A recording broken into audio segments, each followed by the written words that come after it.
Hello everyone, आज हम करेंगे spherical mirrors. The reflecting surface of spherical mirror may be curved inward and outward. जो spherical mirror है उनका रिफ्लेक्टिंग सरफेस अंदर की तरह सर कर्व्ड हो सकता है और आउटवर्ड कर्व्ड हो सकता है। Spherical mirror whose reflecting surface is curved inward that is face toward the centre of the sphere is called concave mirror. ऐसे स्फेरिकल मिरर जिनका रिफ्लेक्टिंग सरफेस अंदर की तरफ कर्व्ड होता है उन्हें हम क्या कहते हैं? कनकेव मिरर कहते हैं। A spherical mirror whose reflecting surface is curved outward is called convex mirror. ऐसे स्फेरिकल मिरर जिसका रिफ्लेक्टिंग सरफेस बाहर की तरफ कर्व्ड होता है उन्हें हम क्या कहते हैं? Convex mirror. फिगर 10.1 के अंदर आपको दोनों मिरर दिखाए गए हैं। ए पार्ट के अंदर आपको कनकेव मिरर दिखाया गया है और बी पार्ट में आपको कन्वेक्स मिरर दिखाया गया है। We may now understand that the surface of the spoon curved inward can be approximated to be concave mirror and the surface of the spoon bulged outward can be approximated to be convex mirror. अब हमें समझ आ गया होगा, जो हमने spoon ली थी, spoon का inward area था वो हमारा कनकेव मिरर की तरह बिहेव कर रहा था और बैक वाले साइड वाला एरिया हमारा जो आउटवर्ड बल्ज है वो हमारा कन्वेक्स मिरर की तरह बिहेव कर रहा था। Before we move further on spherical mirrors we need to recognise and understand the meaning of few terms. इससे पहले कि हम स्फेरिकल मिरर्स को आगे जानें उससे पहले हमें कुछ टर्म्स को पहचानना और समझना ज़रूरी है। These terms are commonly used in the discussion about spherical mirrors. ये टर्म्स जो है हमारी स्फेरिकल मिरर्स को समझने के लिए बहुत ज़रूरी है। फर्स्ट है आता हमारा pole. The centre of the reflecting surface of the spherical mirror is a point called the pole. जो हमारा रिफ्लेक्टिंग सरफेस है उसका जो सेंटर है क्या कहलाता है? पोल कहलाता है। It lies on the surface of the mirror, और ये मिरर के सरफेस पे लाई करता है। The pole is usually represented by the letter P, और इसे हम पी लेटर से रिप्रेजेंट करते हैं। By reflecting surface of a spherical mirror forms the part of sphere. This sphere has a centre. This point is called center of curvature of the spherical mirror. Spherical mirror जो है जिस sphere का part है उसका जो centre है क्या कहलाता है? सेंटर ऑफ कर्वेचर कहलाता है। It is represented by letter C, और इसे हम कैसे रिप्रेजेंट करते हैं? लेटर सी से रिप्रेजेंट करते हैं। फिगर 10.2 के अंदर आपको डोनेट करके मेंशन करके बताया गया है। पी क्या हो गया? Centre point of mirror is called P, pole. और जो स्फेयर रिफ्लेक्टिंग सरफेस जिस स्फेयर का पार्ट है उसका सेंटर क्या कहलाएगा? Centre of curvature. Please note that the centre of curvature is not a part of mirror. हमें ये ध्यान रखना होगा, जो सेंटर ऑफ कर्वेचर है वो मिरर का पार्ट नहीं है। It lies outside it's reflecting surface, और ये रिफ्लेक्टिंग सरफेस से बाहर की साइड लाई करता है। The centre of curvature of a concave mirror lies in front of it, और कनकेव मिरर का जो सेंटर ऑफ कर्वेचर है उसके सामने लाई करता है। However it lies behind the mirror in case of convex mirror, और कन्वेक्स मिरर में ये रिफ्लेक्टिंग सरफेस के बैक साइड पर लाई करता है। You may note this in figure 10.2 A and B. जो फिगर के अंदर आप इसको देख सकते हो। The radius of a sphere of which reflecting surface of a spherical mirror forms a part is called radius of curvature of the mirror. जो हमारा स्फेरिकल मिरर है उसका रिफ्लेक्टिंग सरफेस जिस स्फेयर से बना है उसका रेडियस क्या कहलाता है? Radius of curvature of the mirror. It is represent by letter R, और इसे हम आर से रिप्रेजेंट करते हैं। You may note that the distance between P C is equal to radius of curvature. जो पी और सी के बीच का डिस्टेंस है वो क्या कहलाएगा, हमारा radius of curvature. Imagine a straight line passing through the pole and center of curvature of a spherical mirror. This line is called principal axis. अगर हम पोल और सेंटर ऑफ कर्वेचर से एक लाइन पास करेंगे तो उसे हम क्या कहेंगे, प्रिंसिपल एक्सिस।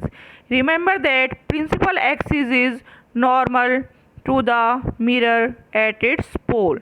जो प्रिंसिपल एक्सिस है वो पोल के नॉर्मल की तरह बिहेव करेगी, यानी कि पोल से 90 डिग्री के एंगल पर रहेगी। Let us understand an important terms related to mirror through an activity. इस एक्टिविटी के थ्रू हम कुछ इम्पोर्टेंट टर्म्स के बारे में जानेंगे। Activity 10.2, do not look at the sun directly और even into the mirror reflecting sunlight, it may damage your eyes. हमें सन को डायरेक्ट नहीं देखना है, ना ही मिरर के अंदर जो लाइट रिफ्लेक्ट हो रही है उसे देखना है, क्योंकि इससे हमारी आइज़ डैमेज हो सकती है। Hold a concave mirror in your hand and direct its reflecting surface towards the sun. हमें कनकेव मिरर को अपने हाथ में लेना है और उसका रिफ्लेक्टिंग सरफेस को सन की तरफ करना है। Direct the light reflected by mirror on to a sheet of paper held close to the mirror. हमारा जो रिफ्लेक्टेड लाइट है उनसे हमें इस प्रकार से अरेंज करना है कि जो रिफ्लेक्टेड लाइट है हमें एक पेपर के ऊपर आकर गिरे। Move the sheet of paper back and fourth gradually until you find on the paper sheet a bright sharp spot of light। तुम्हें जो पेपर है उसे तब तक मूव करना है जब तक कि पेपर के ऊपर आपको एक ब्राइट स्पॉट नज़र नहीं आ जाता। Hold the mirror and the paper in the same position for few minutes. हमें पेपर को और मिरर को कुछ समय तक इसी तरह से पकड़े रहना है। What do you observe and why, क्या ऑब्जर्व करोगे और क्यों। The paper at first begins to burn producing smoke. जो पेपर है क्या हो जाएगा, पहले स्मोक प्रोड्यूस करने लग जाएगा और बर्न करना स्टार्ट कर लेगा। इवेंचुअली इट में इवन कैच फायर, और उसमें आग भी लग सकती है। वाई डज इट बर्न, वो कैसे जला। The light from the sun is conserve to a point as a sharp bright spot by the mirror. जो सन की जो लाइट्स थी वो मिरर के द्वारा एक ब्राइट स्पॉट के रूप में एक पेपर के ऊपर हमने क्या की थी, इकट्ठी की थी। In fact, this bright spot of light is the image of the sun on the sheet of paper। जो ये हमें ब्राइट स्पॉट पेपर पे दिखाई दे रहा था, ये इनफैक्ट में क्या था, असलियत में क्या थी, सन की इमेज थी जो हमें शीट पर नज़र आ रही थी। This point is called focus of a concave mirror. ये जो पॉइंट था ये क्या कहलाएगा, principal focus of concave mirror.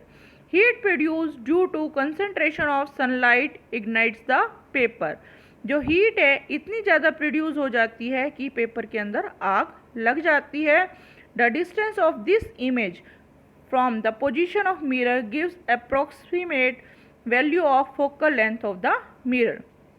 और जो इमेज हमारी मिरर से जो इमेज की जो दूरी है वो हमारे को अप्रॉक्सीमेट फोकल लेंथ की जो वैल्यू है वो बता सकती है। Let us try to understand these observation with the help of ray diagram. अब हम रे डायग्राम की सहायता से इन ऑब्जर्वेशन को स्टडी करेंगे। Observe figure 10.2a closely. Figure 10.2a को हमने ध्यान से देखो। A number of parallel rays to the principal axis are falling on a concave mirror. Parallel rays जो है, प्रिंसिपल एक्सिस के पैरेलल रेज जो है वो कनकेव मिरर के ऊपर आ रही हैं। ऑब्जर्व द रिफ्लेक्टेड रे। अब तुम रिफ्लेक्टेड रे मिरर से टकराने के बाद जो रेज कहाँ जा रही है उनको ध्यान से देखो। दे आर ऑल मीटिंग और intersecting at a point on the principal axis of the mirror. ये सभी रेज एक ही पॉइंट पर जाकर मीट हो रही है। This point is called principal focus of concave mirror. इस पॉइंट को हम क्या कह देंगे, principal focus of concave mirror. Similarly observe figure 10.2b। इसी प्रकार फिगर 10.2b को ऑब्जर्व करो। How are the rays parallel to principal axis reflected by convex mirror। जो हमारी पैरेलल रेज प्रिंसिपल एक्सिस से पैरेलल रेज आ रही है वो कन्वेक्स मिरर में किस प्रकार रिफ्लेक्ट हो रही है। The reflected ray appear to come from a point on the principal axis. जो पैरेलल रेज आ रही है वो क्या हो जाएगी, हमारी डाइवर्ज हो जाएगी, और ये रिफ्लेक्टेड रे हमें क्या महसूस होगा कि ये एक पॉइंट से आ रही है, उस पॉइंट को, this point is called principal focus of convex mirror. इस पॉइंट को हम क्या कह देंगे, principal focus of convex mirror. The principal focus is represented by letter F, और प्रिंसिपल फोकस को हम किस लेटर से रिप्रेजेंट करते हैं, एफ से। The distance between the pole and the principal focus of a spherical mirror is called focal length, और principal focus और पोल के बीच की दूरी क्या कहलाती है, फोकल लेंथ कहलाती है। It is represent by letter F, और इसे हम स्मॉल लेटर एफ से रिप्रेजेंट करते हैं। The reflecting surface of spherical mirror is by and large spherical, the surface then has a circular outline. अगर हमारा रिफ्लेक्टिंग सरफेस स्फेरिकल मिरर का बहुत बड़ा है तो हमें एक सर्कुलर आउटलाइन मिलती है। The diameter of reflecting surface of spherical mirror is called its aperture. Reflecting surface का जो डायमीटर है वो क्या कहलाता है, अपर्चर कहलाता है। In figure 10.2 the distance M N represent the aperture. Figure 10.2 के अंदर जो एम एन है वो हमारा अपर्चर को रिप्रेजेंट करता है। We shall consider in our discussion only such spherical mirror whose aperture is much smaller than radius of curvature। अब हम ऐसे स्फेरिकल मिरर के बारे में डिस्कस करेंगे जिसका अपर्चर रेडियस ऑफ कर्वेचर से कम होगा। Is there any relationship between the radius of curvature R and the focal length F of a spherical mirror. क्या रेडियस ऑफ कर्वेचर और फोकल लेंथ के बीच में कोई रिलेशन है? यस। फॉर स्फेरिकल मिरर और स्मॉल अपर्चर के spherical mirror में the radius of curvature is found to be equal to the twice of focal length. जो हमारा रेडियस ऑफ कर्वेचर होता है वो फोकल लेंथ के दुगना होता है। वी पुट दिस एज, तो हमारा फॉर्मूला क्या बन जाता है, R is equal to 2f। This implies that the principal focus of a spherical mirror lies midway between pole and center of curvature। इससे हमें क्या पता चलता है, जो प्रिंसिपल फोकस है वो पोल और सेंटर ऑफ कर्वेचर के बीच में प्रेजेंट होता है। तो इस फॉर्मूले से हम न्यूमेरिकल निकाल सकते हैं। जहाँ पर आपको आर या एफ की वैल्यू गिवन होगी तो हम वैल्यू पुट करके वहाँ पर से न्यूमेरिकल्स को सॉल्व कर सकेंगे। नेक्स्ट टॉपिक हम अगली क्लास में डिस्कस करेंगे। Thank you.